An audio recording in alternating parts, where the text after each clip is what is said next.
Well, hello there, humans, bees, earthlings, whoever you are, wherever you are, whatever you're doing, whoever you're lucky enough to be doing it to a Moshcron Blitz. Today's not one of those tactical days, the day when I break down a particular game and go through it and tell you why I'm doing what I'm doing, where I'm doing it, and who I'm doing it to, and the reasons. And it's not just because I didn't get invited to the right parties or, you know, my mum and dad never hugged me enough. I'm talking particularly about Blitz, and not this game in particular. I just need a little bit of fodder at the start so I could fill things out and let you listen to my dulcet tones while I rock and roll through the heretofore, wider forwards, and how to forwards.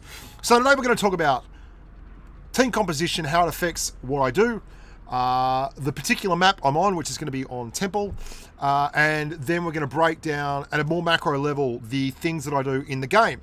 Now, I should preface, I am not a super duper, best in the world player. What I am is a older man, 44, and I play the game like a chess game. And if you do that, you can easily run 65%, 2700 damage at tier 10, day in, day out, once you get used to all the ins and outs of it. It's completely possible. So without further ado, if that's what you're after, then this may well be a video that helps you. So let's take it away. The AMX 50B on Temple. Now, this game's fresh in my memory because I just played it and I thought it'd be a really good game. Let's pause this right here and talk about the team composition. Now, we have two heavies on the enemy team. There's an AMX 50B and an IS-7. They've also got three big TDs, which is no surprise. Once you start hitting tier 10, there's an awful lot of big TDs because you're playing with the big boys and people love big numbers. And they've got the IS-7, obviously. We have an IS-7. I'm not sure. He'd probably like to go to A. What I'm going to do here is borrow a strat directly from Purple, Scumbag Juju, Goose, the boys.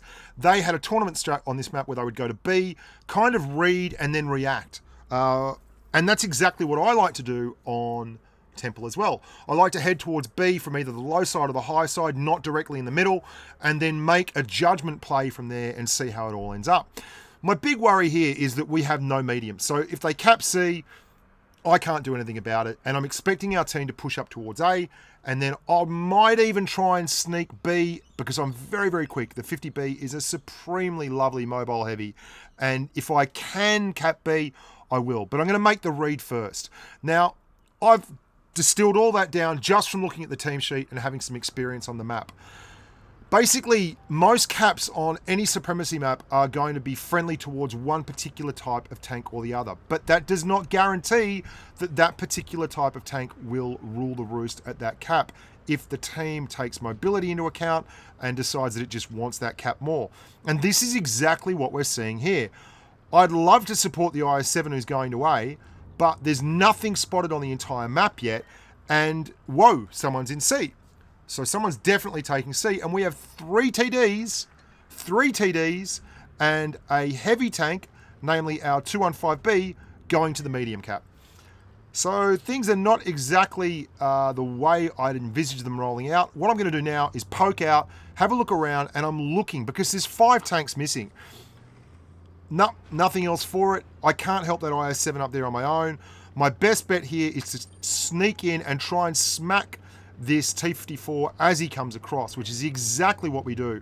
And you can see that SU-122 54 tracks him, and then we just give him a whole big dose of autoloader clippity clipperson. Now what, you might say? Well, everything's been cleared down below. I spotted a bunch of tanks up there. Our poor old IS-7 has been left to defend A on his own. He really shouldn't have given himself that big a task there. He was very, very isolated, but that's what you get when you drive to a cap straight up just because you're a heavy tank. So yeah, whatever. So I push around here. Again, I'm going to be cautious. Now watch this. I'm going to peek just up to the edge of this little rise here, and I'm going to stop. This is something that people really fall over with. There is not a target spotted on the map. There is a 183, a Grill, and a Jagdtiger. The 183 can hit me for 1600 if he lands a Hesh shot, and he can because he could be running 210 millimeters a pen. He could be running like 240 millimeters a pen. We don't know on his Hesh. The Grill has a 150mm gun that is laser-like in its accuracy, and again, he can pen the sides of my tank with HE if I give him the wrong angle. And the Jagdtiger has the highest DPM in the game. Not to mention there's a 3-shot autoloader 50B there, and an IS-7 who could just be being really aggressive and pushing back into us. So I'm going to stop, survey the situation, and make a read from here. This is not called camping. This is called not being a moron. Never let anyone talk you into the fact that this is bad gameplay. If nothing is spotted on the map, that means they are probably waiting to shoot you. We have 2 tanks up. We are up by 5 points on the cap counter. So we're ahead on tanks. We're ahead on points. The only thing we could do right now to really screw things would be to YOLO wildly towards the enemy. Now the 215B pushes into the back of me for some reason. I'm not going to be bullied. This is just a silly, silly time to be bullied. We are only 2.5 minutes into the game. We've already got a kill. We've got about 1,100 odd damage. We're waiting for a target. And what we're going to do now is push across here. I'm that keen to get across quickly without getting spotted. And then I'm going to take advantage of this soft cover here. Try and track the 183, which I successfully do. Then we're going to get another shot in. And he's a good enough target that I will actually risk taking another shot in return. No such luck. Now, if he is going down there, we can fully expect that the rest of the team, considering they've just capped C, is going to be pushing up around in a clockwise motion from the C cap all the way around. So I am setting myself up here to actually support the team down this avenue. Now I see everyone moving around and I think, well, they've got to come across this bridge. And lo and behold, there they are. I'm a little bit worried about my right, but I'm just going to sit here. Now, I don't go for a stupid shot. There's no point to it.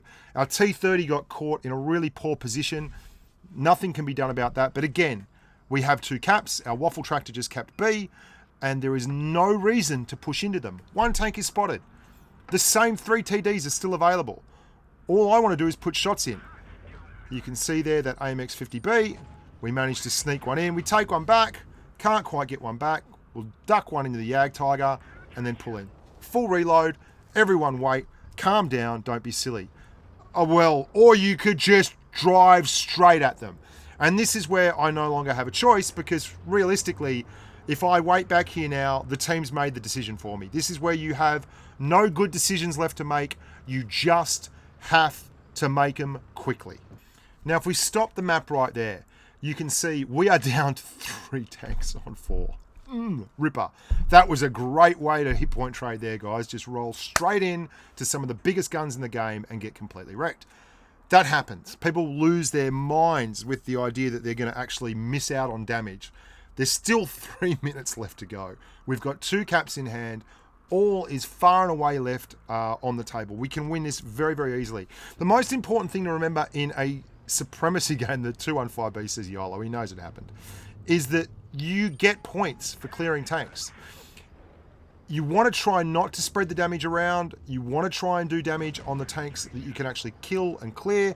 And that was a mistake there from me. I should have saved all that damage either for the IS-7 and taken the shot from the 50B or put 2 into the 50B. As it was, I kind of got left out in the cold. And I'm forced to turn around there and just take what's on offer. We're on a full reload. Now you can see I am doing a whole lot of thinking here. To win the game, we're at 905 cap points. All we have to do really is clear another tank. If we clear another tank, we'll win the game. I'm on a reload. I've got 12 seconds left. If I'm not stupid, I just stay alive for the next 12 seconds and then I roll out and I put a shot into the 50B. And that's all I have to do. I don't have to go charging at someone just because they're there. I wait, I wait, I wait. There we are. There's the shot. Take one. Doesn't matter. There's your win. Now, we did not do anything crazy there. We used our hit points to make good hit point trades when they came up, and we put ourselves in a position to use the terrain, like the rocks and the rise, to defend from other tanks while we were on a reload. Basically, by putting ourselves in a position where to come and hit us, they had to get hit by someone else, which is a really good thing to do. We didn't go crazy. We didn't YOLO. There's still hit points left on the board to get, and we did over 4,600 damage. The game still had a couple of minutes to go at the end of it. And this is something that if you take just one thing out of this game, it is that you can manage a game in stages. Stage 1 is read the game. Stage 2 is make a decision and run with it. And then when it all breaks down, whatever you do, make the decision quickly. Because there is nothing worse than sitting there with, my team's YOLOing, but there's a guy there who's going to shoot me for a lot if I go out there to try and help them. And you think about that for 20 seconds, and then the team's dead anyway, and you go out and the guy shoots you anyway, and it's all over. Make the bad decision, but make it early. And then you at least can leverage off your teammates, their hit point pools, whatever damage they can do, and you can save the situation. You may well have seen a player who is a newer player and inexperienced in that kind of a situation at any tier stay in the area I was in, right at the back, and try and put shots in with the hit points of his teammates without ever exposing himself. It might well have worked, but I'd hazard a guess to say it wouldn't, because they were already down to 3-on-4 when I rolled up, and it would have been 2-on-4, and I'd suggest they would probably have been absolutely wrecked. And maybe he would have pulled off a Kolobanov or something like that, or she would have pulled off a Kolobanov or something like that, but there's no guarantees in this world. The best thing you can do is generally go out there and share your hit point pool at the end of a game. One of the worst things you can do is do that at the beginning of a game with a numpty, or not even a numpty, someone who just makes a bad decision. Like if I had gone with that IS-7 and tried to save him versus 5 tanks, I would have been dead as well. There's just no question about it. I would have been dead. So that's it, guys. That was a really straightforward tactical video. I hope you enjoy it. I hope you like these videos. If you want me to keep making them, let me know. I'm putting a lot of content up on channel at the moment. There is generally a 5-day lag time between the content going up on my video manager and it dropping on YouTube. During that 5 days, it is available at all times to the patrons via the patron page. They can log into the patron page and check the videos and watch them before they drop on YouTube. So if you are a patron, make sure you're checking the patron page and you are able to watch the videos, early. I'm Bush Gone Blitz. Look after yourselves. Stay safe on the battlefield. And until next time, bye for now.